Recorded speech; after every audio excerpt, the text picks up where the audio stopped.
ஹாய்ங்க. இது Friday morning 4 AM to 4 PM video தான் இன்றைக்கி பார்க்க போகிறோம்.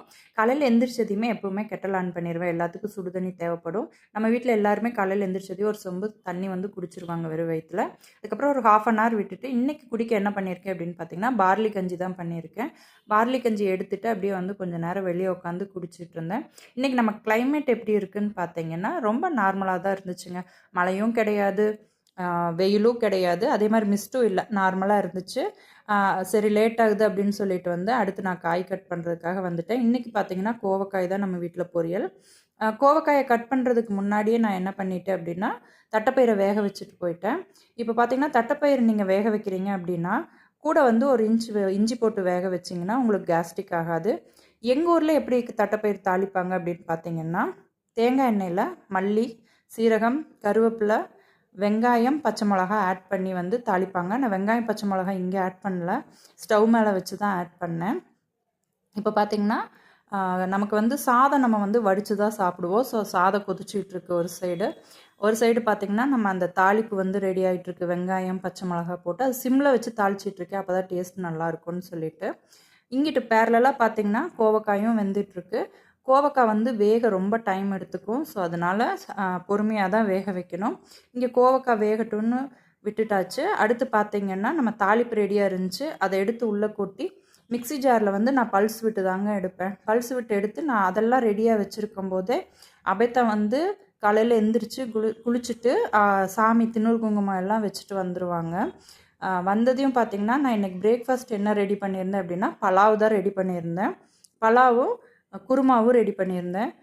நம்ம வீட்டில் பலாவ் அப்படின்னாவே நம்ம குழந்தைகளுக்கெல்லாம் பசி எடுத்துரும். அது மாதிரி வந்து உட்காந்து டேபிள் மேலே உட்காந்து தான் சாப்பிடுவா சம்டைம்ஸ். இதில் அபைத்தாவுக்கு ஒரு பழக்கம் என்னென்னா, நம்ம ஊட்டி விட்டால் கொஞ்சம் நல்லா சாப்பிடுவா, இல்லை அப்படின்னா சாப்பிட மாட்டா. அதனால ஸ்டார்டிங் ஒரு 4-5 வாய் வந்து வேகமாக ஊட்டி விட்டுருவேன். அவள் இப்படியே பேசிகிட்டே எவ்வளோ சாப்பிட்டோன்னு தெரியாமல் கொஞ்சம் சாப்பிட்டுக்குவா. சரி சாமி லேட் ஆகுதுன்னு சொல்லிவிட்டு அவள் கையில் கொடுத்துட்டு நான் வந்து லஞ்ச் பேக் பண்ணிட்டேன். லஞ்சுக்கு பார்த்திங்கன்னா சேம் கோவக்காய் பொரியல், தட்டைப்பயிறு குழம்பு தான். நான் பேக் பண்ணிட்டு வந்ததையுமே அக்ஷதா வந்து ரெடியாக தலை குளிச்சுட்டு வந்திருந்தா. வந்து எப்போவுமே ட்ரையர் போட்டு தான் காய வைப்பாங்க. அது குழந்தையிலிருந்தே பழகியாச்சு. நம்ம இருக்கிறது ஹில் ஸ்டேஷன் இல்லையா, அதனால அவங்க ட்ரையர் போட்டு தான் ஹேர் காய வைப்பாங்க. அவங்கெல்லாம் ரெடி ஆகிட்டாங்க. நான் போய் குளிச்சுட்டு வந்துடுறேன் அபைத்தா, அதுக்குள்ளே நீ வந்து சாமி ரூமை பூவெல்லாம் வச்சு ரெடி பண்ணிடுன்னு சொன்னதையுமே அவள் பூ பறிக்க ஆரம்பிச்சிட்டா. நான் குளிச்சுட்டு வர்றதுக்குள்ளே பாப்பா வந்து சாமி ரூமை ரெடி பண்ணி வச்சிட்டா. சாமி ரூமில் எப்போவுமே நம்ம வந்து கசகசன்னு பூவெல்லாம் வைக்க மாட்டோம். சிம்பிளாக நம்ம வீட்டில் இருக்க பூ என்ன இருக்கோ அதுதான் வைப்போம். அப்படியே வாங்கிட்டு வந்து பூ வச்சாலுமே ஒவ்வொரு பூ தான் வைப்போம். ஸோ இந்த மாதிரி சாமி ரூம் வந்து சிம்பிளாக தான் இருக்கும் நம்மளது, ரொம்ப கிராண்டாலாம் இருக்காது. இதெல்லாம் முடிச்சுட்டு வெளியே வரையிலே ராக்கி வந்து ஒரு ரவுண்டு போயிட்டு வந்து டயர்டாகி படுத்தாச்சு. அவனுக்கு தெரியும் நாங்கள் கிளம்ப போகிறோன்னு, அதனால தான் அப்படியே டயர்டாக படுத்துட்டான். அப்படியே நாங்கள் கிளம்பி கிட்ஸை வந்து நாங்கள் வந்து ட்ராப் பண்ணுறதுக்கு கிளம்பிட்டோம். நம்ம வீட்டுக்கிட்ட பார்த்திங்கன்னா இந்த மாதிரி பாக்கு தோட்டம் நிறையா இருக்கும். அடுத்தடுத்து வர்ற விளாக்ஸில் எல்லாம் நான் உங்களுக்கு எல்லாமே டீட்டெயில் போடுறேன்.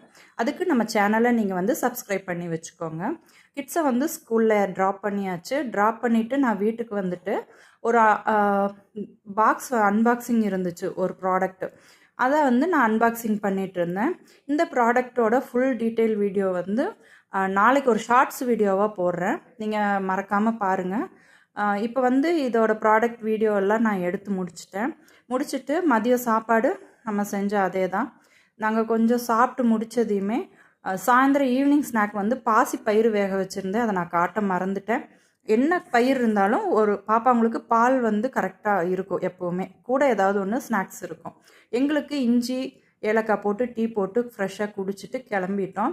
வெளியே வந்ததையுமே நம்ம மரத்தில் இருந்து கொய்யாக்காய் இருந்துச்சு, சீசன் முடிஞ்சுது. இதுதான் லாஸ்ட் ஆகிட்டுருக்கு. இந்த மரத்துக்கு ஒரு ஸ்டோரி இருக்குது, அதை நான் உங்களுக்கு அடுத்தடுத்து வரையில சொல்கிறேன்.